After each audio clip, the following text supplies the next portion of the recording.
Flight attendant shouts at a black female judge. Then she makes one call, and the CEO shows up. She sat in first class, calm, quiet, and respectful. When she politely asked for a glass of water, the flight attendant paused, then refused loudly in front of everyone. No one spoke up. No one questioned it. But what no one realized was who this woman really was. Because when she made one silent call, everything changed. The flight, the crew, and the airline itself would never be the same again. Before we start the story, comment below where in the world you're watching from today.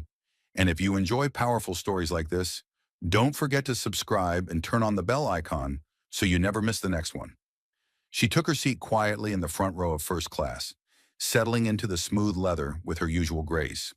Her name was Judge Clara Winston, though few people on the flight would recognize her by face alone. Dressed in a tailored navy blazer and slacks with her graying hair tied neatly at the back, she carried herself with quiet confidence. In her lap rested a slim black folder filled with handwritten notes. Final revisions for the keynote speech she was scheduled to deliver the next morning. It was a speech about dignity, equal treatment, and the silent power of restraint. As the last of the passengers boarded, Evelyn reached up and pressed the call button. Her throat was dry from the morning rush, and she hadn't had time to grab a bottle of water at the terminal. She waited calmly, her eyes on the front pocket of the seat in front of her. A few moments later, the flight attendant arrived. Her name tag read Karen Mitchell. She was in her late 40s with perfectly styled blonde curls and a stiff smile that never quite touched her eyes. She didn't greet Evelyn. She didn't ask what she needed. Instead, she stood still, staring down at her as if waiting for her to explain herself. Evelyn spoke gently. "Could I please have a bottle of water?" Karen Mitchell folded her arms. "Water service hasn't started yet." "I understand," Evelyn replied, still calm. "It's just my throat is a bit dry. If it's not too much trouble—" "Ma'am," Karen Mitchell interrupted, her voice louder now. Heads in first class began to turn. "I said, we haven't started yet. You'll need to wait until we finish boarding and reach cruising altitude." There was no reason to speak that loudly. Evelyn knew it, and so did the man sitting beside her, a quiet traveler in a gray suit who looked down at his book, suddenly very interested in the pages. "I didn't mean to be difficult," Evelyn said softly. Karen Mitchell didn't respond. She stood there a second longer, then turned and walked off without another word. Evelyn didn't look around, but she could feel the shift in the air. People were watching her now, judging, assuming. That was the part that hurt more than the water being denied. Not one person had offered to help. Not one had spoken up. She wasn't surprised, but that didn't make it easier. She reached into her handbag, pulled out her phone, and sent a quick message to her assistant. Denied water in first class, no reason given. It felt intentional. "Please alert Thomas." She pressed send, placed the phone back in her bag, and returned to her notes. Her expression didn't change, but her heartbeat was no longer steady. Robert Harper, the CEO of the airline, wasn't just a professional connection. He was a longtime friend, someone who respected her beyond titles and roles. Evelyn hadn't said much. She hadn't caused a scene. She hadn't raised her voice. But she had made a call, and that call was about to change everything. The plane continued boarding as Evelyn sat motionless in her seat, her hands resting gently on the folder in her lap. Her face remained calm, but her mind wasn't still. She replayed the interaction over and over, the tone Karen Mitchell had used, the way she looked at her as if she didn't belong in that seat. It wasn't about the water. It was about the way she was dismissed, the way her simple request had been turned into a problem. She had faced these moments before, subtle, sharp, and always in silence. But this time, something told her it wouldn't be ignored. Karen Mitchell moved through the cabin with ease, greeting passengers as they entered. She smiled at a man in a tailored blue suit, nodded warmly at a woman in a silk scarf, and even helped a teenager stow his bag. Not once did she glance back at Evelyn. In the galley, Karen Mitchell leaned against the counter and let out a short sigh. Another attendant, a younger woman named Emily Carter, was organizing beverage trays beside her. "Everything okay?" Emily Carter asked without looking up. Karen Mitchell shrugged. "Some people just think the world owes them something. That woman in 2B already demanding water like she's royalty." Emily Carter paused. Did she ask politely? Karen Mitchell scoffed. It's not about how she asked, it's the attitude. You can tell when someone expects special treatment. Emily Carter didn't respond right away. She knew Marlowe well. The senior attendant had a reputation for being sharp, especially when it came to certain passengers. I guess, Emily Carter finally said, her voice low. Still, doesn't hurt to be kind. Karen Mitchell raised an eyebrow but said nothing. She turned her attention back to organizing carts, her movements quick and clipped. Meanwhile, back in first class, Evelyn's phone buzzed once in her bag. She reached down, retrieved it, and saw a reply. Robert Harper. What happened? Tell me everything. Flight number. Her fingers moved quickly. Flight 747 to Boston. Denied basic courtesy. Not the first time, but this one felt different. Public. Loud. I stayed calm. There was a short pause before her phone vibrated again. Thomas, thank you. Sit tight. I'll handle it. Evelyn locked the screen and placed the phone face down on the tray table. She knew what that meant. Thomas wasn't the kind of man to call and complain. He was the kind to show up, to make things clear. And when he did, the silence wouldn't be on her side. It would be on theirs. She turned her eyes back to her notes, pretending to read, but her thoughts had already moved far beyond the words on the page. The seatbelt sign blinked on. The captain's voice came through the speakers with the usual announcements. And just like that, the wheels were up, but things were far from settled. The plane had been in the air for 20 minutes when Karen Mitchell finally began drink service in first class. She moved with robotic politeness, offering wine and sparkling water with a smile that had returned to her face. Evelyn watched her approach each passenger with courtesy, greeting them by title, offering refills, exchanging light jokes. When Karen Mitchell finally reached her row, the tray cart slowed and the smile wavered just slightly. Karen Mitchell didn't make eye contact. Would you like something to drink? Evelyn looked at her calmly. Still no water. The tray was full. Bottles of water lined in plain sight. Karen Mitchell cleared her throat. Of course, I meant to offer earlier. She poured the water, set it down carefully, and moved to the next seat before Evelyn could respond. The damage had already been done, and Karen Mitchell knew it, but she didn't know how much. Back in the galley, Emily Carter was wiping down surfaces when the in-flight phone rang. Karen Mitchell answered quickly, assuming it was the captain requesting an update. Her face changed as she listened. She didn't say a word at first, just nodded, eyes narrowing, lips pressing into a thin line. When she hung up, she stood still, processing. Emily Carter looked over. Everything okay? Karen Mitchell didn't respond right away. Her fingers tightened around the edge of the counter. That was the captain. He wants to see me now. Emily Carter blinked. Why? Karen Mitchell didn't answer.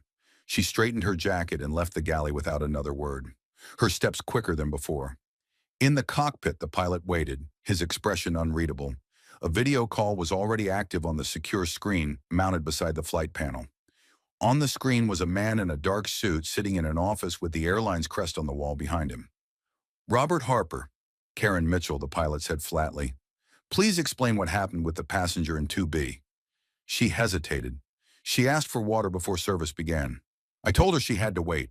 That's standard procedure. Langston's voice came through the speaker. Controlled. Sharp. Is it also standard procedure to raise your voice at a passenger for asking a basic courtesy? Karen Mitchell's breath caught. She hadn't expected him to speak so directly. I didn't mean for it to sound that way. Thomas didn't blink. The passenger you dismissed is Judge Clara Winston, a keynote speaker, a federal judge, and more importantly, someone who had every right to be treated with respect. Karen Mitchell opened her mouth, then shut it again. We're not going to debate what happened, Thomas continued. We're going to fix it. You're going to apologize clearly, publicly, and without excuses. The captain remained silent beside her. And when you land, Thomas added, you'll report directly to my office. The screen went black. Karen Mitchell stood frozen. For the first time in years, she didn't feel in control. And back in seat 2B, Evelyn sipped her water quietly, her eyes steady, her silence deliberate. She hadn't raised her voice. She didn't have to. Karen Mitchell walked back through the aisle, but her steps no longer carried the same confidence. Passengers noticed the change. Her stiff posture, the tightness in her jaw, the way she avoided eye contact.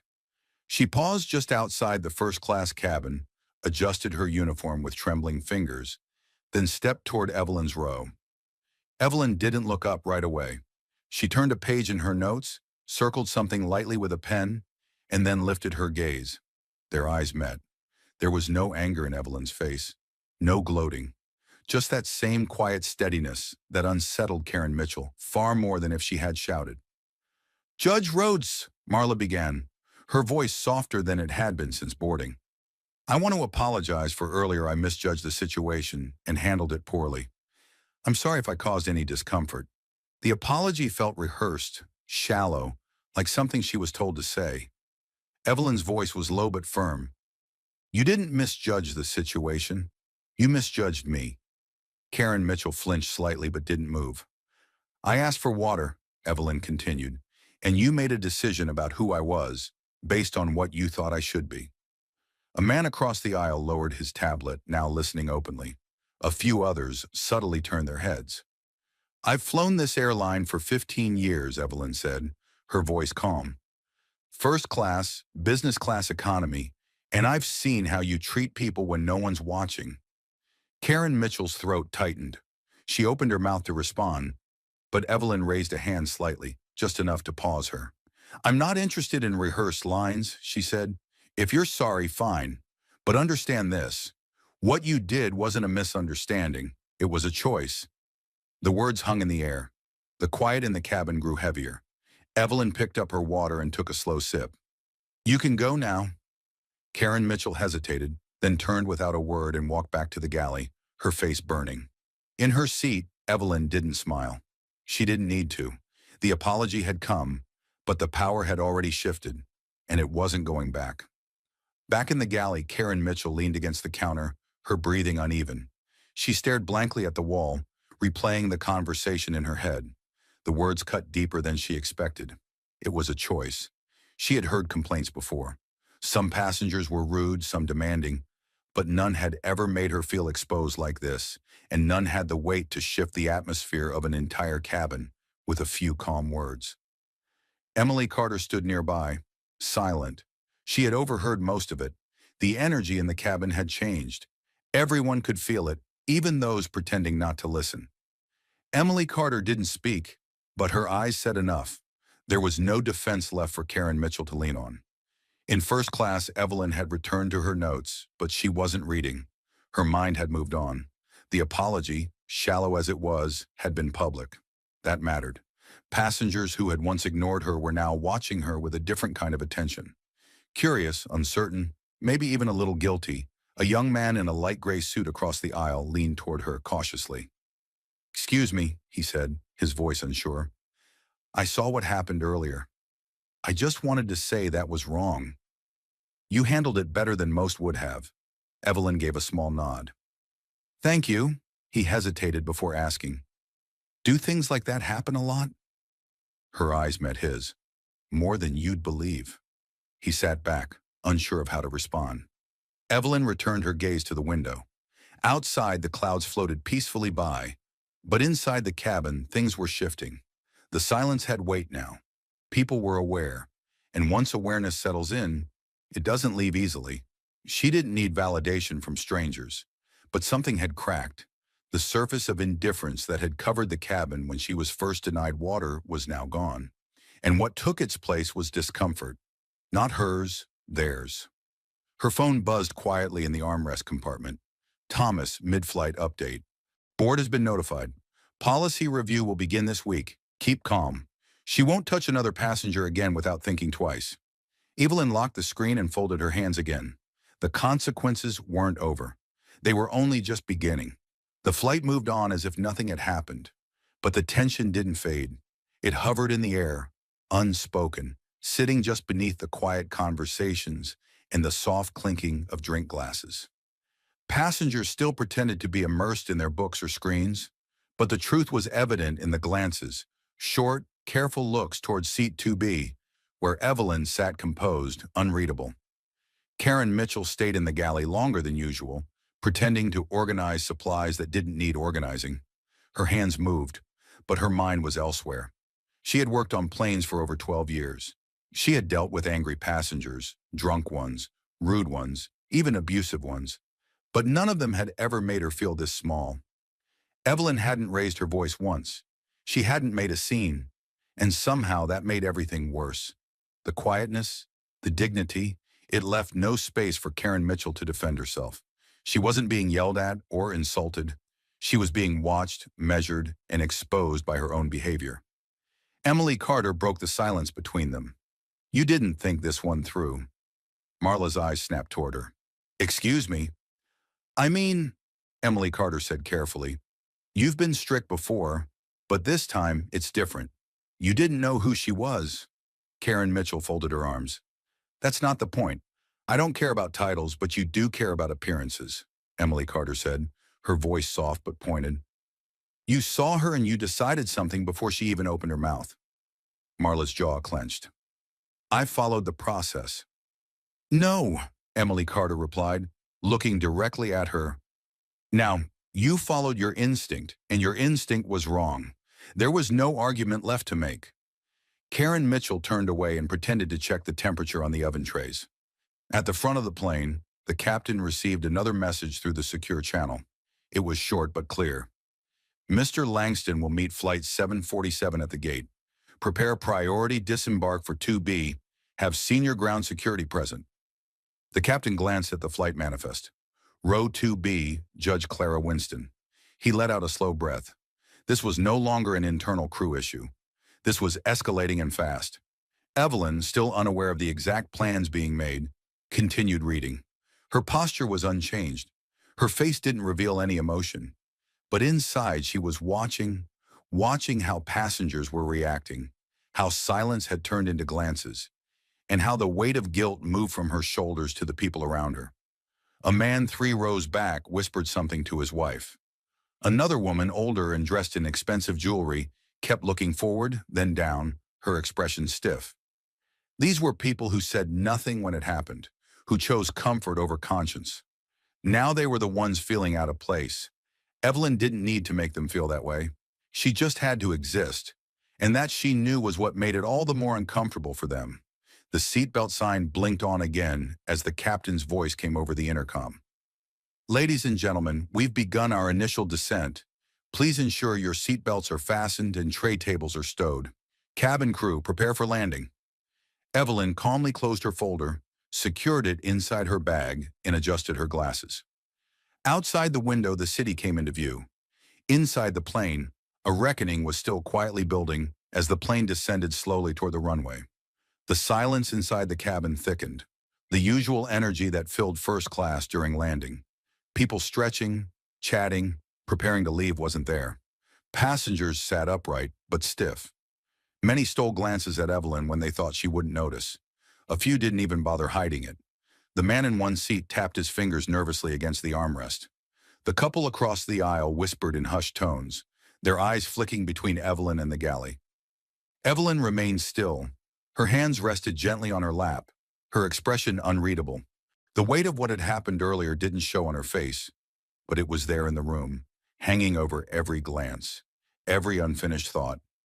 Karen Mitchell hadn't returned to first class since the apology. She stayed tucked in the galley, hands moving, mind racing. She wanted the flight to be over. She had never dreaded a landing before, but now the moment couldn't come fast enough. She had already received a second call from the cockpit. Robert Harper was meeting the flight at the gate. No assistant, no representative. Him. That alone told her this wasn't going to be a quick lecture behind closed doors. This was going to be official, serious, maybe even public. Emily Carter leaned against the counter, arms crossed. "You okay?" Karen Mitchell didn't respond.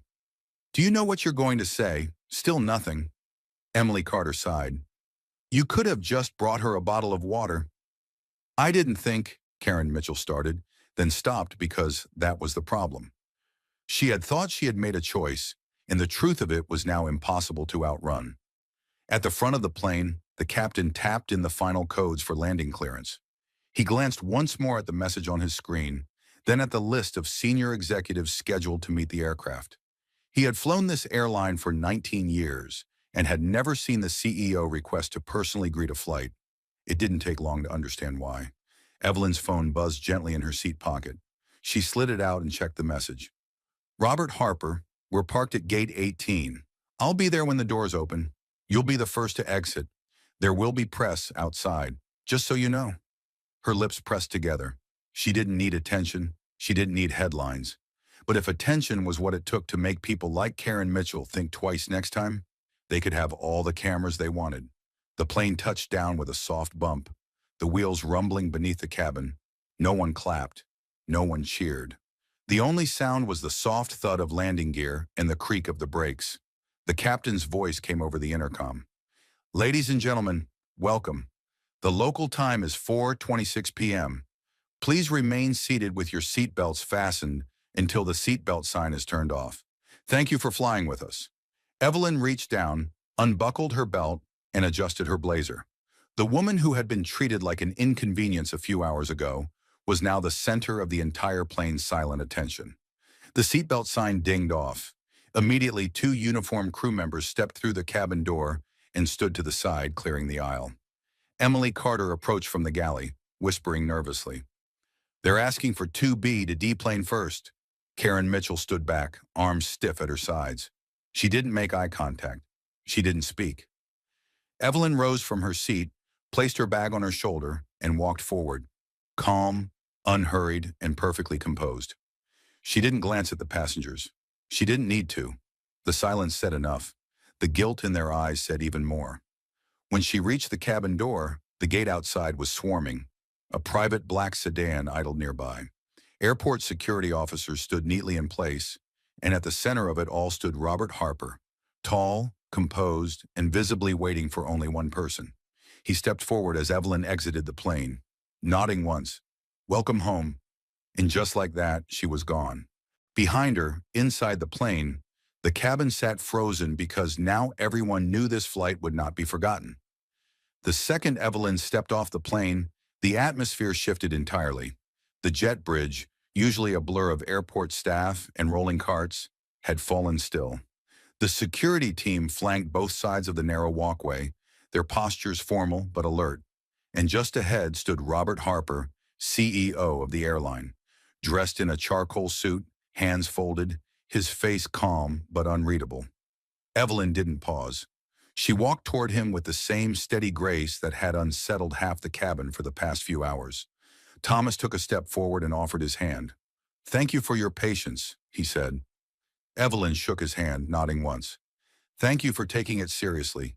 He didn't ask what had happened. He already knew. Every word, every complaint, every second had been documented and reviewed mid-flight. The system had worked exactly how it was designed to.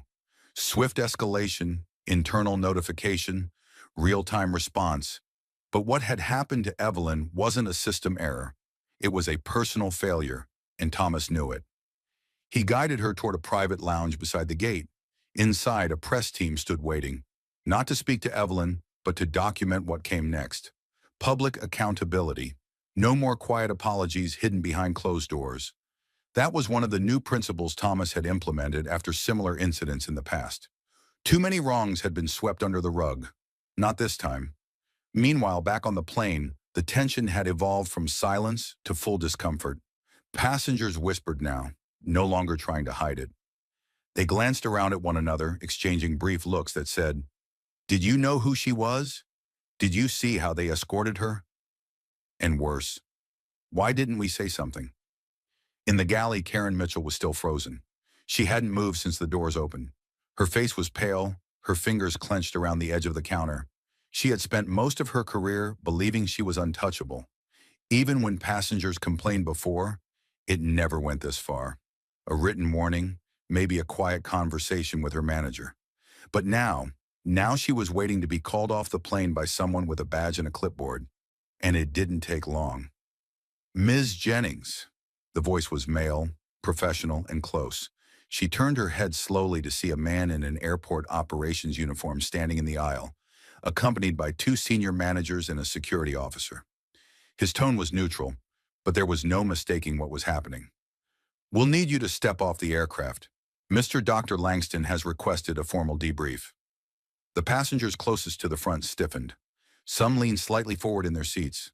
A few pulled out phones, pretending to scroll while recording in silence. Karen Mitchell swallowed hard. She adjusted her uniform mechanically, then walked down the aisle with stiff legs, her heels clicking louder than they ever had before. She passed Emily Carter, who stood just behind the curtain, her arms crossed. Not smug at all, but watching the shift that had come not from rage or drama, but from stillness, from someone who said nothing and let the system reveal the truth. Karen Mitchell stepped off the plane and onto the jet bridge. She expected a closed room, a quiet talk, maybe some paperwork.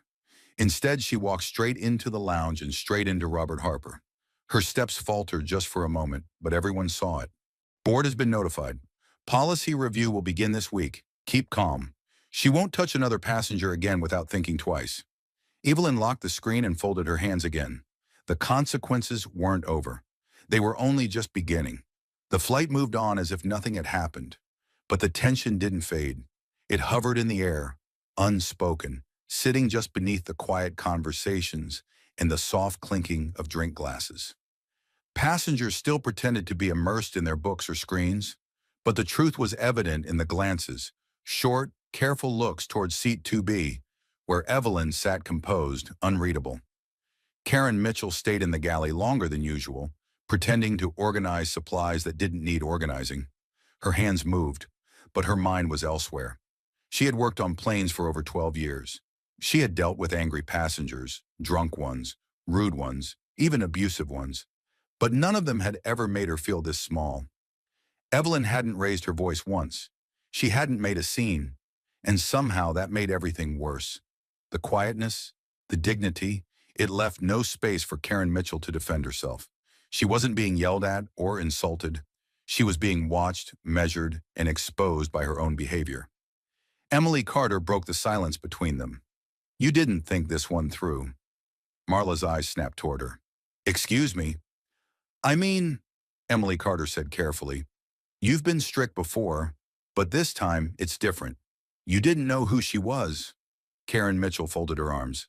"That's not the point. I don't care about titles, but you do care about appearances," Emily Carter said, her voice soft but pointed. "You saw her and you decided something before she even opened her mouth." Marla's jaw clenched. "I followed the process." "No," Emily Carter replied, looking directly at her. "Now, you followed your instinct, and your instinct was wrong. There was no argument left to make." Karen Mitchell turned away and pretended to check the temperature on the oven trays. At the front of the plane, the captain received another message through the secure channel. It was short but clear. "Mr. Langston will meet flight 747 at the gate. Prepare priority disembark for 2B. Have senior ground security present." The captain glanced at the flight manifest. Row 2B, Judge Clara Winston. He let out a slow breath. This was no longer an internal crew issue. This was escalating and fast. Evelyn, still unaware of the exact plans being made, continued reading. Her posture was unchanged. Her face didn't reveal any emotion. But inside she was watching how passengers were reacting, how silence had turned into glances, and how the weight of guilt moved from her shoulders to the people around her. A man 3 rows back whispered something to his wife. Another woman, older and dressed in expensive jewelry, kept looking forward, then down, her expression stiff. These were people who said nothing when it happened, who chose comfort over conscience. Now they were the ones feeling out of place. Evelyn didn't need to make them feel that way. She just had to exist, and that she knew was what made it all the more uncomfortable for them. The seatbelt sign blinked on again as the captain's voice came over the intercom. "Ladies and gentlemen, we've begun our initial descent. Please ensure your seatbelts are fastened and tray tables are stowed. Cabin crew, prepare for landing." Evelyn calmly closed her folder, secured it inside her bag, and adjusted her glasses. Outside the window, the city came into view. Inside the plane, a reckoning was still quietly building as the plane descended slowly toward the runway. The silence inside the cabin thickened, the usual energy that filled first class during landing. People stretching, chatting, preparing to leave wasn't there.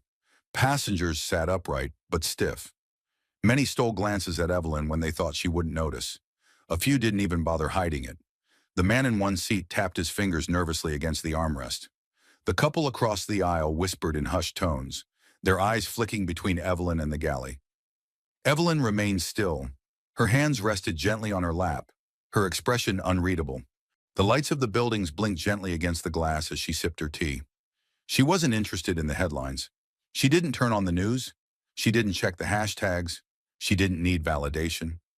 What mattered to her was that someone had been forced to see the consequences of their choices, and more importantly, that systems were moving. Her assistant Lee called just past 7:30 p.m. "Ing," she said, "everyone's talking about it. They want to know if you're going to give a statement." Evelyn smiled faintly. "Let them talk." Lee hesitated. "Do you want me to draft something?" "A note, maybe, just to clarify." "No," Evelyn replied. "Not yet. Let the silence sit with them. Let them feel it." Across the city, Karen Mitchell sat alone in her small apartment.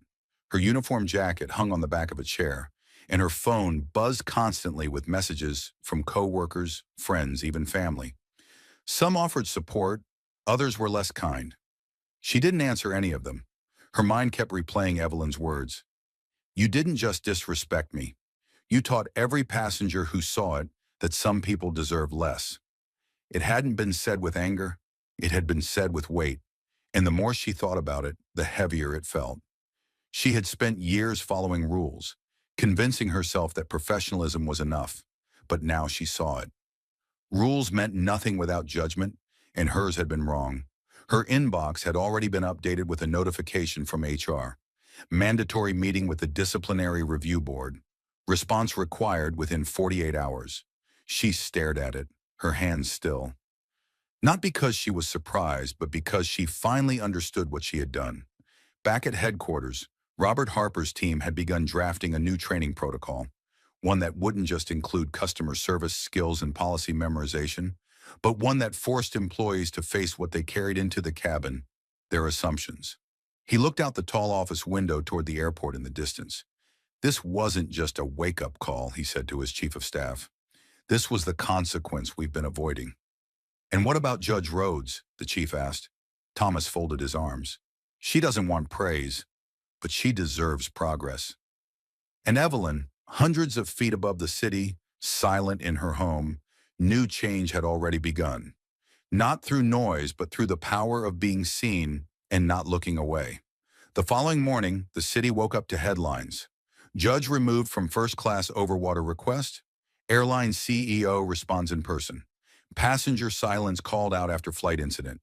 It wasn't a mistake. It was a choice. Quiet dignity, loud consequences.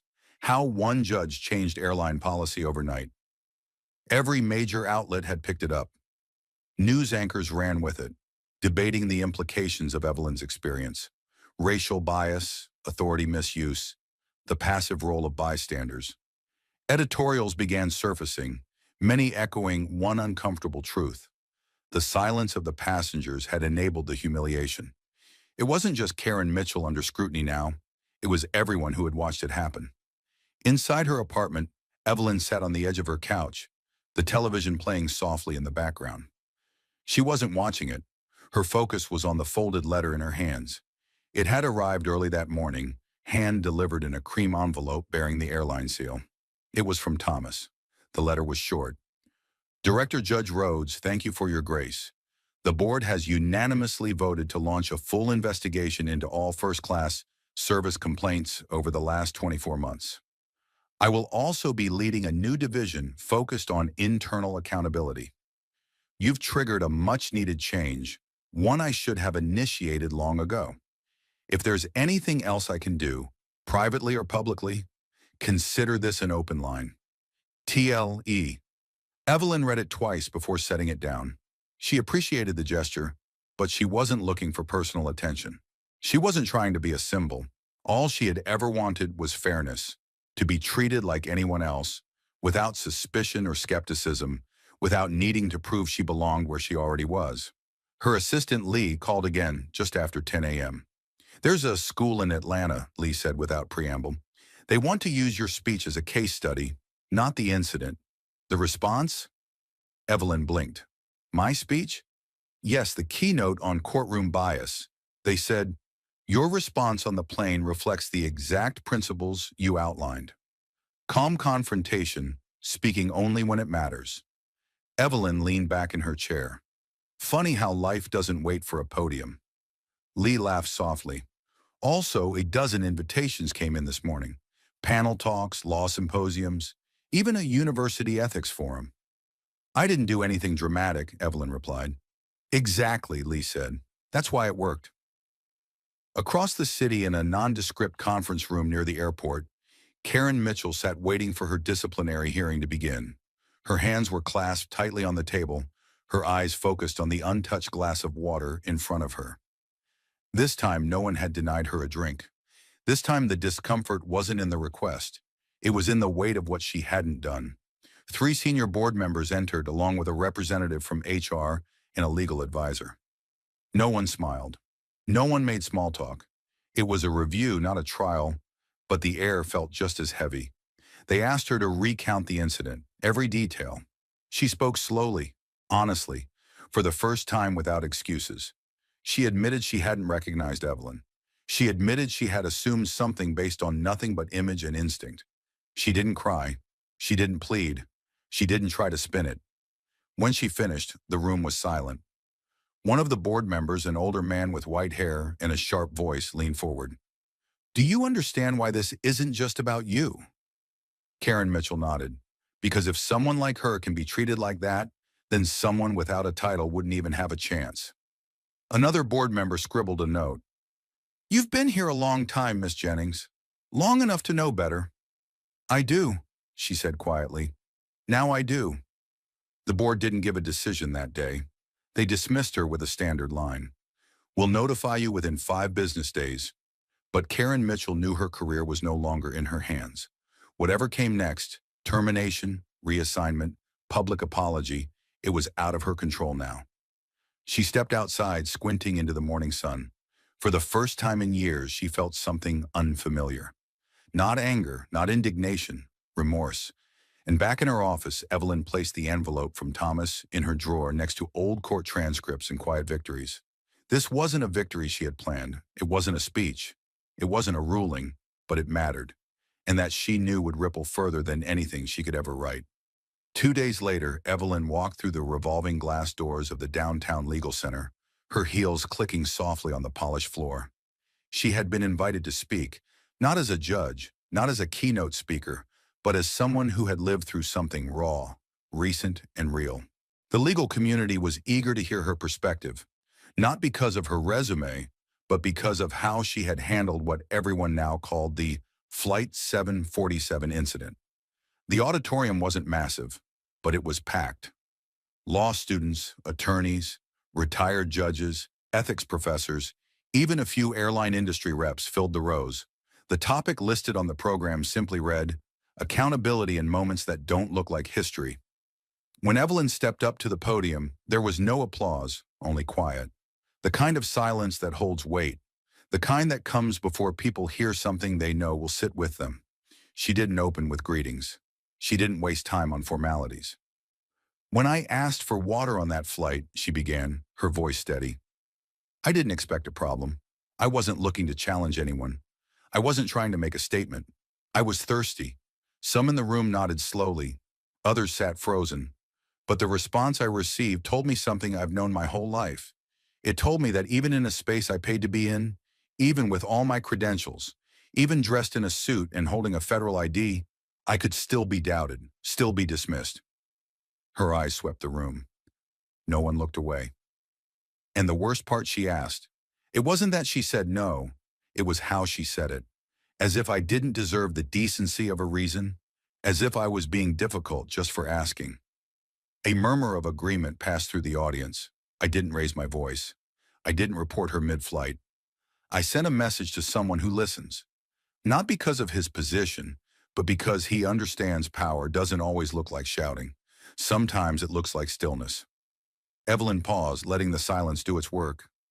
By the time we landed, the damage was done. Not to me. I'm used to being underestimated. The damage was to the passengers who said nothing. The ones who watched it happen and chose comfort over conscience. That's what stays with me. She leaned slightly forward. This isn't just about flights or uniforms or boarding passes. It's about how quickly we choose silence when something isn't happening to us. A soft rustle spread through the room. Notes being taken, heads nodding, throats clearing, eyes were fixed on her. I didn't make history on that flight, she said, but I watched it repeat itself again and again and again. What changed this time was that someone was watching who had the power to make people listen. She closed her binder and stepped away from the podium. There was no applause at first, and then like a slow wave, the room stood one row at a time, not for drama, but for understanding. Later that evening, in a quiet corner of the conference center, Evelyn was approached by a young woman no older than 23. Her voice shook slightly. "My mom's a flight attendant," she said. "She's always said the job isn't just about rules, it's about judgment. She called me after she saw what happened to you. She said it made her think about how she talks to people. She told me she was embarrassed." Evelyn listened without interrupting. "She's been working for 18 years and she's never talked like that before," the woman added. "So thank you, I guess. Not just for speaking up, but for not letting it slide." Evelyn gave her a gentle nod. The moment matters more when you let it change someone who's never been asked to change before. Across town, in an empty break room at airline headquarters, Karen Mitchell sat alone. Her final disciplinary verdict had come in hours earlier. Termination with cause, no rehire eligibility. It had been expected. Still, she had stared at the letter for a long time. She had cleared out her locker. She had turned in her ID badge. But before leaving, she asked one thing of HR. Permission to write a letter. Not to management, not to her union, to Evelyn. She sat there now, pen in hand, struggling with the first sentence. Not because she didn't know what to say, but because this was the first time in years she was saying it with no control, no excuse, no way back. After several failed starts, she finally began. "I failed you, and not because of a mistake, but because of a mindset I never questioned. You didn't need me to serve you water. You needed me to see you, and I didn't. I've lost my job. Yes, but what hurts more is that I lost my understanding of who I thought I was, and now I begin again. I just hope that matters, even if it's too late to matter to you." She folded the paper carefully and placed it in the addressed envelope. For the first time in days, she felt something closer to honest than shame. And Evelyn, hundreds of miles away, stood in her hotel window, watching the city light up below. She didn't know about the letter yet, but something told her this story wasn't over. It had only just reached the part where change begins. The next morning, the letter arrived at Evelyn's residence, tucked neatly between a stack of forwarded mail. Her assistant Lee had picked up the bundle from the courthouse drop and placed it on Evelyn's desk without comment, not noticing the small handwritten envelope addressed with care. It wasn't marked with a return address, just her name and title in clean cursive across the front for Judge Clara Winston. Evelyn returned from her morning walk a little after 9 a.m., still in her walking shoes and coat. The quiet of her apartment welcomed her like always, sunlight cutting across the hardwood floors and warming the edge of her reading chair. She set her keys down, poured herself a glass of water, and began sorting through the papers, invitations, reports, a magazine clipping, and then the envelope. She almost set it aside. So many notes had come in lately, some from strangers, others from colleagues, most of them offering solidarity or asking for guidance. But something about this one felt different. The weight of it, the restraint of the handwriting, the fact that it didn't come with a typed letterhead or a business card. She opened it slowly. As she read the first few lines, her breath caught. Not from anger, not from pain, from something else. Recognition. It was Karen Mitchell. Evelyn sat down, the page in her lap, and read the letter, word by word. It wasn't defensive. It wasn't performative. It didn't ask for forgiveness. It was real, raw, in a way most people avoided. There was a line halfway through that made Evelyn's hands still for several seconds. "You needed me to see you, and I didn't." She exhaled slowly and read the line again. She'd spent years hearing half-hearted apologies from the stand, carefully crafted statements meant to reduce punishment or win back favor. But this wasn't that. This wasn't about saving face. This was about facing something unfiltered and ugly and not looking away. She didn't respond to the letter that day. Instead, she carried it into her study and placed it inside a slim folder marked Personal Correspondence, a file she rarely added to. Inside were only 3 other letters. One from her father the day she passed the bar, one from a woman whose wrongful eviction case she'd overturned, and one from a high school teacher who had said Evelyn was too quiet to lead. Marla's letter sat among them now, not because Evelyn forgave her, but because it mattered. Later that afternoon, Evelyn found herself at the university where she had been invited to speak to law students, not about her rulings or her legal philosophy, but about moral courage. It was an open forum, and the auditorium was filled with more than just students. Professors, activists, journalists, even a few airline employees sat in silence as she approached the center of the stage. She didn't bring notes. She didn't need them. "I've been thinking about apologies," she began, hands at her sides. "Not the ones that come easy, the ones that come after everything is already broken." The room was silent. "We live in a time where everyone's afraid of being wrong, so we rehearse our words. We plan our exits. We find new ways to defend the same old behavior. But what we don't do often enough is sit in the discomfort of being the problem." She let that settle. "I received a letter this morning from someone who failed me publicly, completely, but she didn't write to justify. She wrote to admit. She wrote to sit in what she did without asking me to carry any part of it for her." A few heads turned. Some already knew what she was referring to. "I'm not telling you this to invite sympathy. I'm telling you this because it's rare, and it shouldn't be." She paused and looked out over the room. "If you want to work in law or policy, or any space where power shifts hands every day, understand this. Your mistakes won't define you as much as your reaction to them will." After the talk, dozens of students approached her, each with questions. Some about the law, others about how to speak up when no one else will.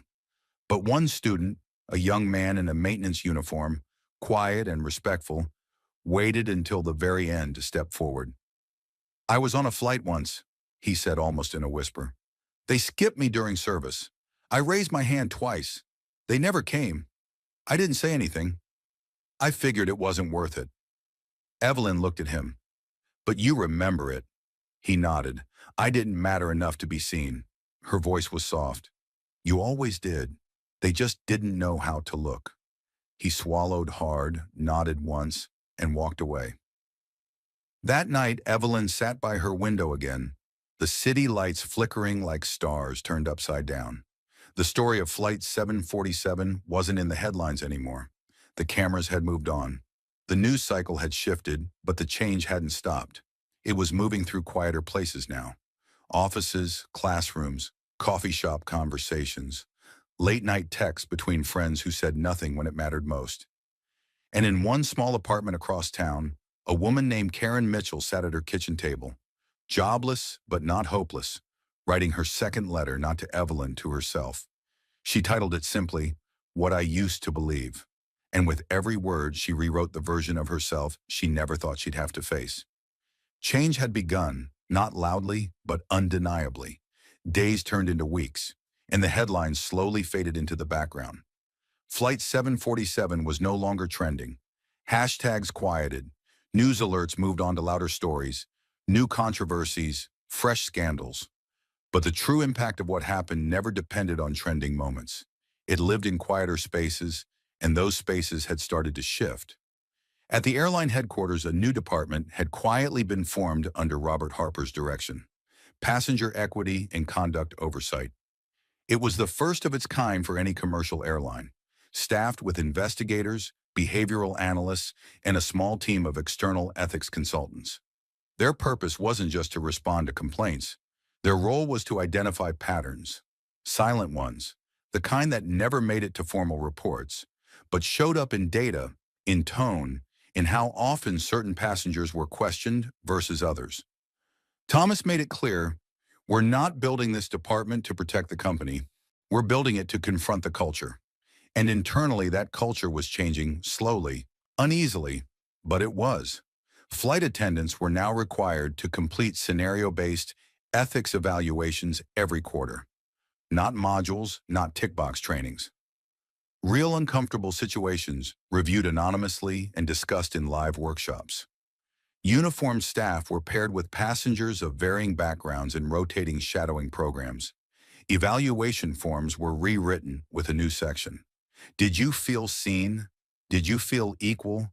Did you feel dismissed? And every comment had to be read by someone with the power to change something. None of this was advertised. Thomas had insisted on that. If we're doing it for the press, he told his board, then we're not doing it for the right reasons. Back in the courthouse, Evelyn had returned to her regular caseload. Civil disputes, small claims, property disagreements. She moved through her docket with the same clarity and fairness that had earned her the robe in the first place. Yet something in her had shifted, not louder, not harder, just sharper. She looked at every plaintiff and defendant a little longer now, not to question them, but to make sure she was seeing them completely. And that mattered. In courtrooms, little moments build trust, and trust she believed was the first thing that disappeared when bias entered the room. It was a late Thursday when she received an unexpected visitor. She had just finished her final hearing and was gathering her files when her assistant poked her head in. "There's someone asking to see you." She didn't make an appointment. Evelyn looked up. "Who?" The assistant hesitated. She said her name is Karen Mitchell. Evelyn stilled for a moment, then nodded. "Send her in."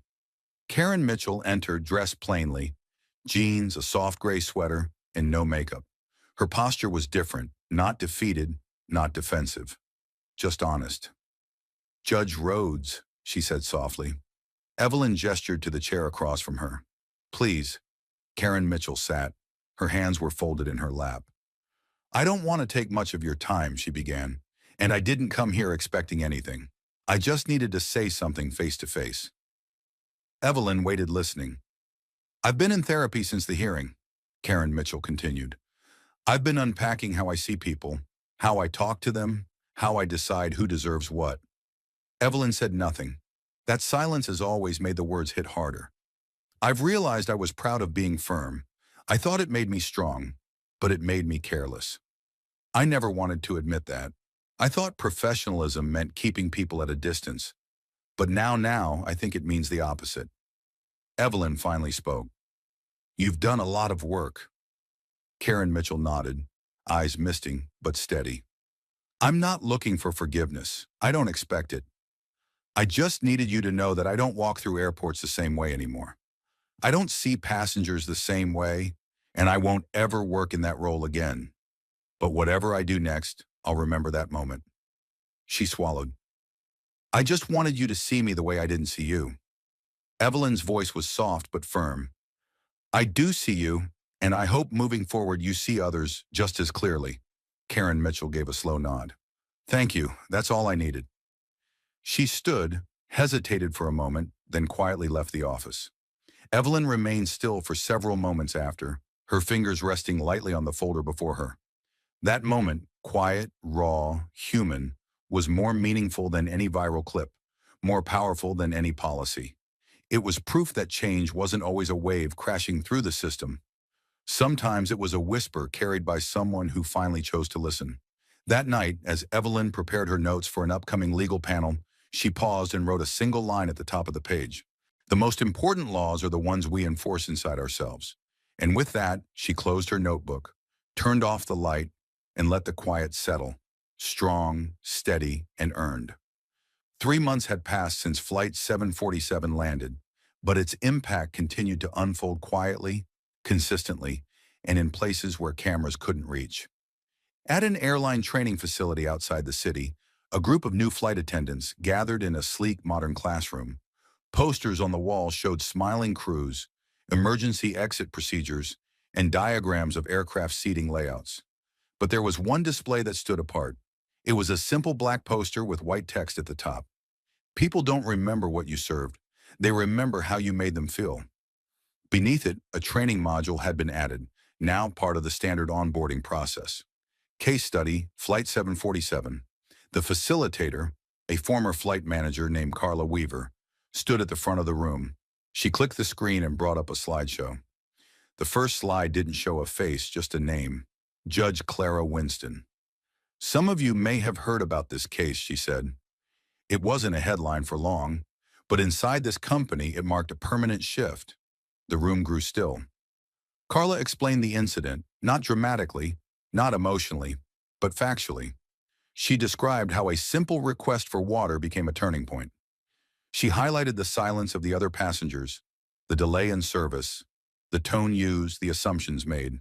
She described how the judge reacted with calm dignity and restraint. Then she paused on a slide showing a quote. It wasn't a misunderstanding, it was a choice. This, Carla said, is what bias looks like when you don't recognize it. And this she clicked to the next slide, showing the image of Karen Mitchell's resignation letter as what accountability looks like when it finally arrives. A young man raised his hand. Did the judge ever respond publicly? She didn't need to, Carla replied.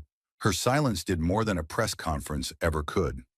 Back in the city, Evelyn sat inside a different kind of room. Not a courtroom, not a classroom. A small community center with mismatched chairs and a loose circle of folding tables. A local outreach program had invited her to speak to a group of formerly incarcerated women now in a re-entry program. Women who had faced systems that rarely saw them fully, if at all. She didn't sit at the head of the table. She chose a chair among them.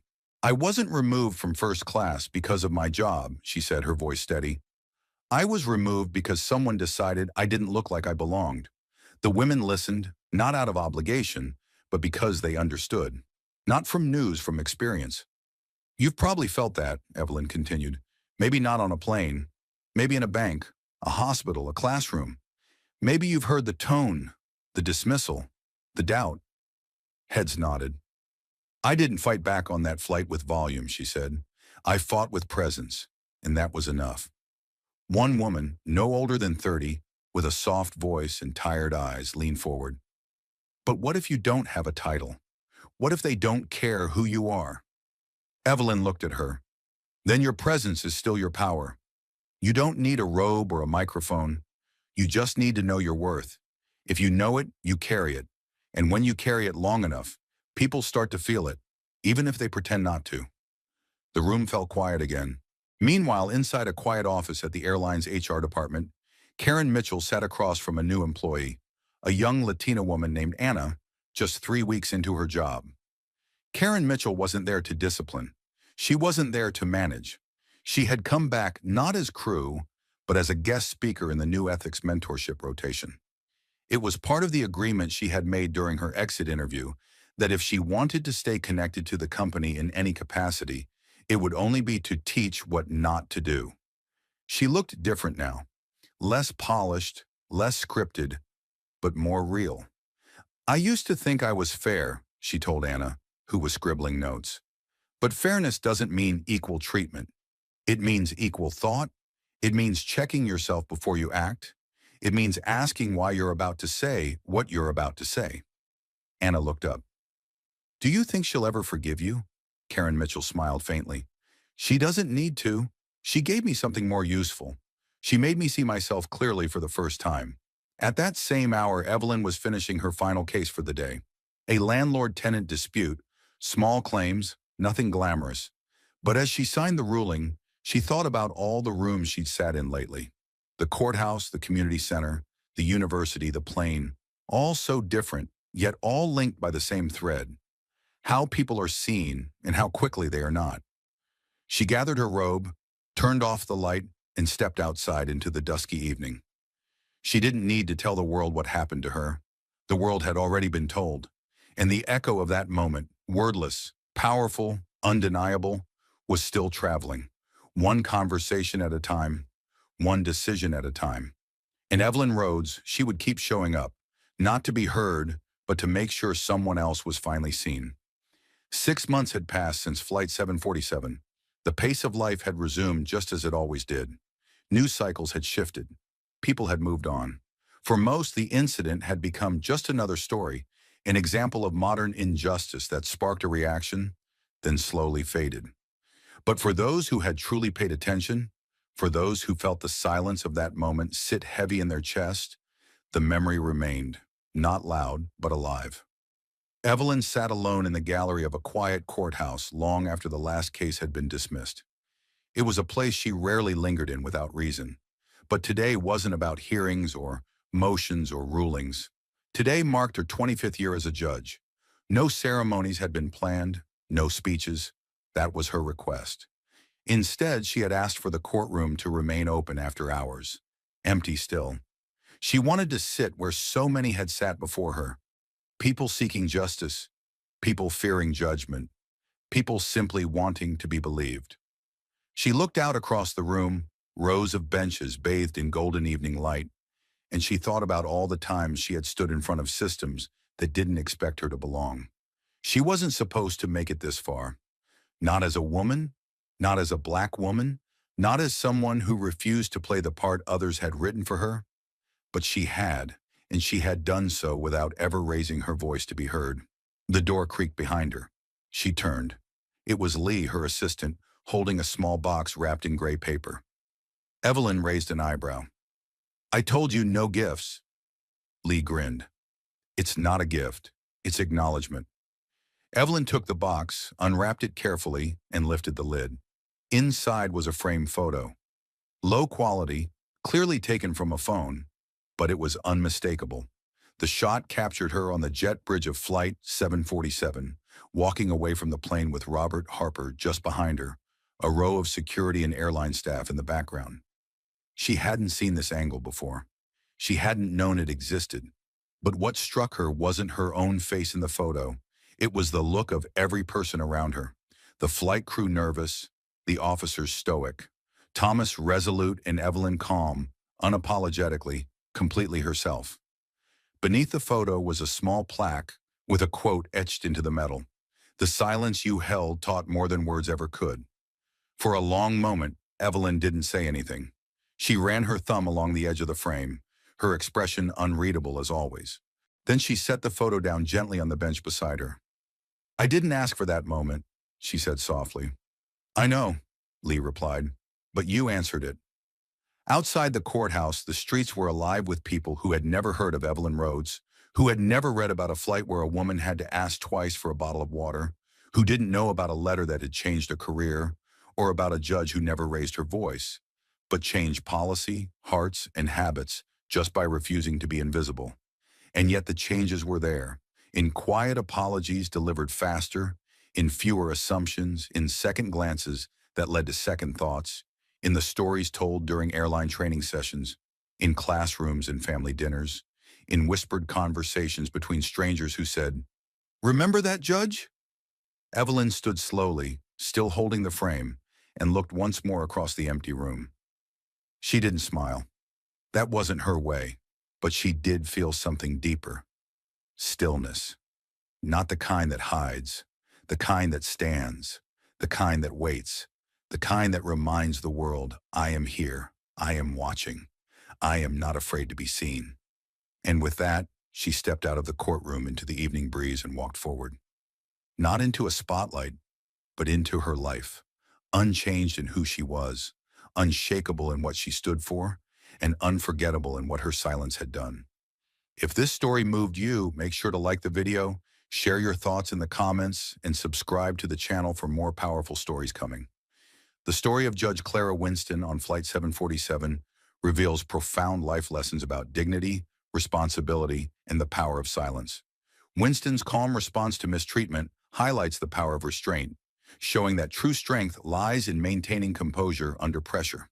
Her actions force accountability, not through confrontation, but through her silent insistence on respect, prompting systemic change at the airline. Dignity is non-negotiable. Winston's refusal to accept disrespect teaches that everyone deserves to be treated equally, regardless of appearance or status. In modern America, where bias often exists in the workplace, school, or public space, standing up for your values without escalating into anger can shift perspectives and inspire change. Her measured response, combined with a single call, sparked a reckoning. Today, in a culture of viral outrage, choosing intentional silence over impulsive responses can amplify impact, encouraging reflection instead of defensiveness. Karen Mitchell's transformation emphasizes that growth begins with self-reflection. In the America of 2025, where social media amplifies snap judgments, Taking the time to question our biases drives personal and community progress. In everyday interactions at work, in our communities, or online, practice seeing others fully without assumptions. Respond to disrespect with calm assertiveness, and take responsibility for your instincts. Small intentional actions like advocating for fairness or pausing to reflect can ripple outward, creating a culture of respect and equality. Winston's story reminds us, change doesn't always require noise. It requires presence.